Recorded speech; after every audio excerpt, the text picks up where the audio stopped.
Shalom, salam berkat dari kami untuk pendengar sekalian. Saat ini pendengar akan diberkati dengan program Hari Ini Harinya Tuhan bagian yang ke-8. Sebuah program rohani tentang doktrin Alkitab yang menolong kita untuk semakin tertanam dalam kebenaran firman dan bertumbuh dalam kemuliaan. Bersama hambanya, Pendeta Gilbert Lumwendong, STH. Banyak orang merasa doktrin Alkitab sebagai sesuatu yang membingungkan. Tetapi tahukah saudara bahwa doktrin Alkitab intinya adalah memahami Alkitab dengan benar, dengan pemahaman yang sistematis, sehingga kita terus dapat tertanam di dalam kebenaran firman, sehingga kita terus bertumbuh di dalam kemuliaan Allah. Buka hati saudara sekalian untuk menerima berkat-berkat firman-Nya hari ini. Siapapun orang yang hidup di muka bumi pasti merindukan damai. Dan kita tahu betul bahwa Yesus kita bukan hanya Allah yang penuh kasih. Yesus kita bukan hanya Allah sumber segala mujizat. Tapi Yesus kita adalah Raja damai. Nah, saudaraku yang kasih dalam Tuhan, tetapi satu kali Yesus mengejutkan seluruh jemaatnya ketika dia berkata, aku datang bukan hanya untuk membawa damai, aku datang untuk membawa pemisahan.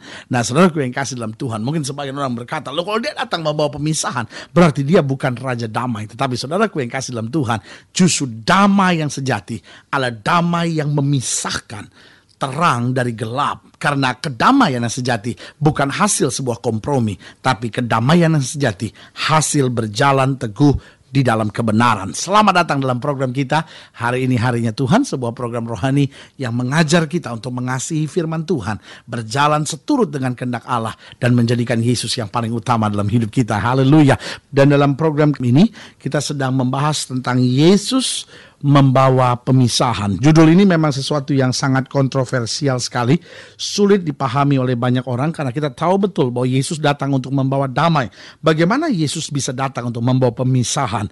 Karena konsep kita, damai itu berarti menyatukan semua pandangan. Tetapi saudaraku yang kasih dalam Tuhan, damai bukan berarti menyatukan semua pandangan, damai bukan berarti menyetujui segala sesuatu yang ditawarkan, tetapi damai berarti dapat memilah antara kebenaran dan dosa. Damai berarti dapat memisahkan antara yang baik dan yang jahat. Itu sebabnya ketika Alkitab bercerita tentang penciptaan, Alkitab berkata bahwa Allah memisahkan terang dari gelap.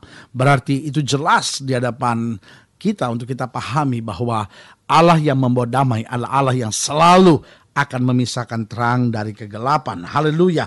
Nah, kita sedang masuk pada Lukas pasal 12. Lukas pasal 12 ayat yang ke-49 sampai ayat yang ke-53. Lukas pasal 12 ayat yang ke-49 sampai 53. Demikian firman Tuhan. Aku datang untuk melemparkan api ke bumi, dan betapakah aku harapkan api itu telah menyala. Saudara gue yang kasih dalam Tuhan. Oh, kita selama ini tahu Yesus datang sebagai air sejuk. Kita tahu bahwa Yesus adalah air kehidupan. Tiba-tiba Alkitab dengan tegas berkata, aku datang untuk melemparkan api ke bumi, dan betapakah aku harapkan api itu telah menyala. Karena api di satu sisi membawa terang. Api di satu sisi membawa kehangatan. Tapi api di sisi yang lain akan menghabisi segala sesuatunya. Ayat 50. Aku harus menerima baptisan, dan betapakah susahnya hatiku sebelum hal itu berlangsung. Kamu menyangka bahwa aku datang untuk membawa damai di atas bumi? Bukan, kataku kepadamu. Bukan damai, melainkan pertentangan. Karena mulai dari sekarang akan ada pertentangan antara 5 orang dalam satu rumah. 3 melawan 2 dan 2 melawan 3.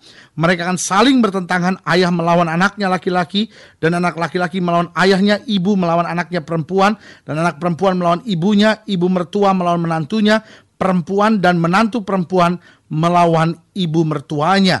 Nah, saudaraku yang kasih dalam Tuhan, kalau kita lihat di sini kita pikir, loh, kenapa Yesus bukan membawa damai, tetapi Yesus justru membawa kekacauan? Nah, di sini kita mulai ada dalam pemikiran, loh, kenapa Yesus tidak bawa damai, tapi sekarang Yesus membawa pemisahan? Kenapa Alkitab saya kok kelihatannya kontroversial? Kenapa kok Alkitab saya kelihatannya kontradiksi antara satu sama lainnya? Nah, namun kita perlu menyadari bahwa Yesus dengan tegas berkata, aku datang membawa pemisahan, karena dia sedang memandang dari sudut yang berbeda.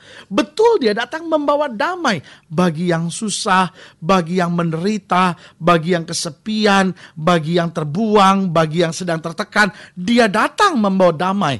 Tetapi untuk orang-orang yang main-main dengan imannya, untuk orang-orang percaya yang setengah-setengah, orang percaya yang pergi ke gereja tapi pada saat yang bersamaan mau hidup dengan dosa. Nah, Alkitab dengan tegas berkata, kita harus memisahkan diri dari tengah-tengah mereka.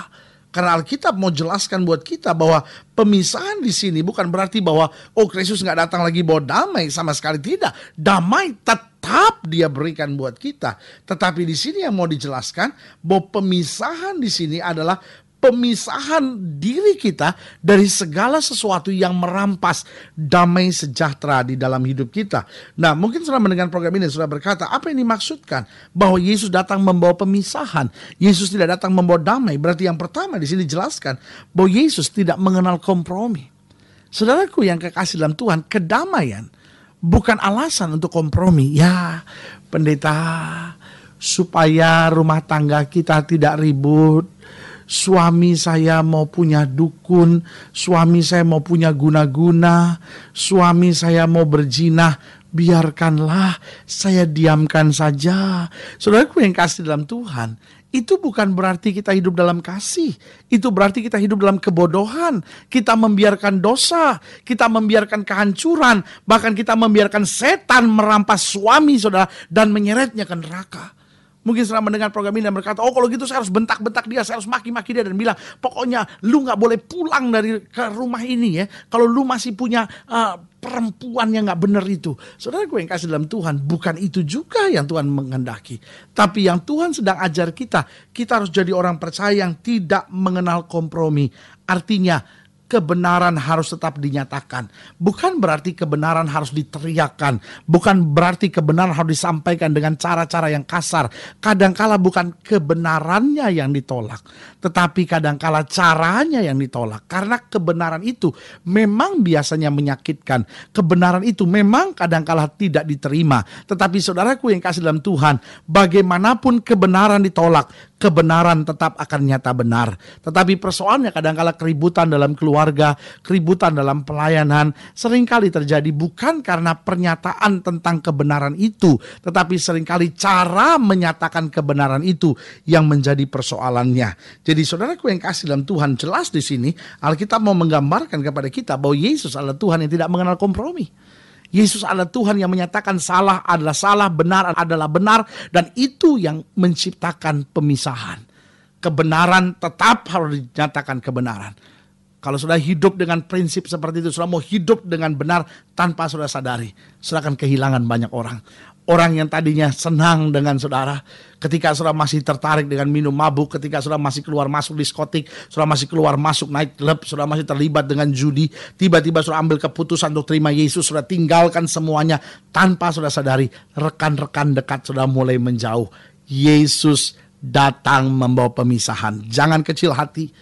Ketika saudara menolak kekasih saudara untuk tidak lagi melakukan hubungan seks sebelum nikah. Ketika saudara menolak kekasih saudara untuk tidak lagi melakukan tindakan-tindakan yang salah dalam masa pacaran saudara. Tanpa saudara sadari, kekasih saudara mungkin bisa menjauh dari saudara. Tapi saya mau beritahu, Yesus memang datang untuk membawa pemisahan. Berarti setiap kita harus jelas, hidup Kristen adalah hidup yang tidak mengenal kompromi. Dunia ini sudah terlalu banyak orang-orang munafik. Dunia ini sudah terlalu banyak penjilat-penjilat, ular-ular kepala dua yang hanya mau kompromi terhadap dosa, terhadap kemunafikan dunia ini, hanya supaya dia bisa diterima dari segala sesuatunya. Tapi Alkitab sedang mau menggambarkan bahwa kita tidak dipanggil untuk supaya diterima oleh semua orang, tapi kita dipanggil untuk membawa dunia ini melihat kemuliaan Kristus melalui hidup kita.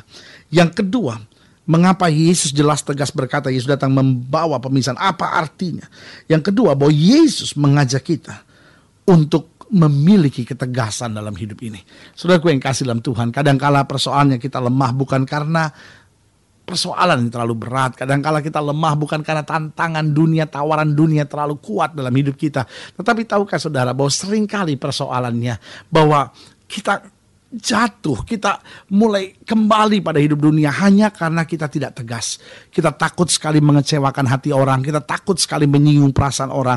Tapi pada saat yang bersamaan kita sebetulnya sedang menyakiti hati Tuhan, bahkan menyalibkan dia untuk kedua kali. sebagai hamba Allah kembali saya mau ingatkan, mari jadi orang-orang yang tegas. Kalau sudah tahu itu kebenaran, sudah tahu itu memang sesuatu yang menyenangkan hati Tuhan, laksanakan. Tetapi sebaliknya, kalau sudah tahu itu mengecewakan Tuhan, itu menghancurkan masa muda saudara, itu menghancurkan pernikahan saudara, jadi orang yang tegas, yang berani berkata tidak, dan berjalan tetap dalam kebenaran. Yang ketiga, apa artinya Yesus datang membawa pemisahan? Yang pertama sudah saya jelaskan. Yesus menggambarkan kehidupan yang tidak mengenal kompromi. Yang kedua, Yesus mengajak kita untuk memiliki kehidupan yang tegas. Dan yang ketiga, kenapa Yesus dengan tegas berkata, aku datang membawa pemisahan? Berarti yang ketiga, bahwa Yesus menekankan kita untuk tidak menjadi orang percaya, untuk tidak menjadi orang yang menjadi murid Tuhan, tetapi lemah sehingga mudah diombang-ambingkan. Mari kita jadi orang percaya yang memiliki prinsip. Mari kita menjadi orang percaya yang tidak mudah diombang-ambingkan. Mari kita menjadi orang percaya yang dapat berdiri tegar dan berkata, sekali saya iring Kristus, saya tetap akan menyenangkan Dia dimanapun saya ditempatkan oleh Tuhan. Haleluya. Sekali lagi saya mau ingatkan buat saudara, tidak selamanya Yesus datang membawa damai. Ada saatnya Dia datang membawa pemisahan. Tidak selamanya kehidupan Kristen adalah kehidupan yang lurus dan menyenangkan. Ada masa-masanya kita berhadapan dengan badai, tetapi berjalan bersama Dia, selalu kita melihat kemenangan yang pasti. Haleluya. Jika Bapak Ibu Saudara sekalian, pendengar sekalian ingin didoakan lebih lanjut, hubungi kami melalui telepon, hubungi kami melalui surat, kunjungi website kami, karena kami ada untuk membawa Bapak Ibu Saudara senantiasa lebih dekat dengan Tuhan, mengalami kasih kuasa mujizat yang luar biasa. Haleluya. Melalui program ini secara khusus saya juga mau berdoa buat setiap Bapak Ibu Saudara yang sakit, yang berbeban berat, yang sedang dalam pergumulan, atau mungkin selama ini merasa kok semenjak saya ikut Tuhan ada banyak hal yang mulai menjauh dari saya, ada situasi-situasi yang sukar yang saya harus hadapi. Berdiri tegak. Yesus tidak pernah mengecewakan saudara. Saudara-saudara yang mau didoakan secara khusus, taruh tangan kanan saudara di dada dan kita doa. Bapa, dalam nama Yesus, hamba doa buat yang sakit, hamba doa buat yang berbeban berat, hamba doa buat setiap mereka yang sedang dalam tekanan dan pergumulan. Hamba berdoa di dalam nama Yesus, Tuhan jamah, Tuhan pulihkan, Tuhan kerjakan mujizat. Bawa kami untuk senantiasa melihat kemenangan-kemenangan yang luar biasa. Di dalam nama Yesus hamba berdoa. Haleluya. Amin. Saudaraku yang kasih dalam Tuhan, kita sudah berdoa. Imani apa yang kita sudah doakan, karena kita mengerti bahwa tidak pernah Tuhan gagal. Dia selalu beri yang terbaik buat anak-anaknya. Tidak pernah Dia kecewakan, karena Dia tetap Tuhan yang tidak berubah. Dulu, kemarin, hari ini, dan sampai selama-lamanya. Dia tetap Yesus yang baginya tidak ada perkara yang mustahil. Haleluya. Doa saya menyertai saudara, tetap kuat di dalam Tuhan. Jadikan Yesus yang paling utama. Tetap bersemangat, bersuka cita menghadapi segala perkara, karena kita tahu bahwa bersama Yesus kita cakap menanggung segala perkara. Sampai berjumpa pada program berikut. Ingat, jangan lupa jadikan hari ini harinya Tuhan. Haleluya.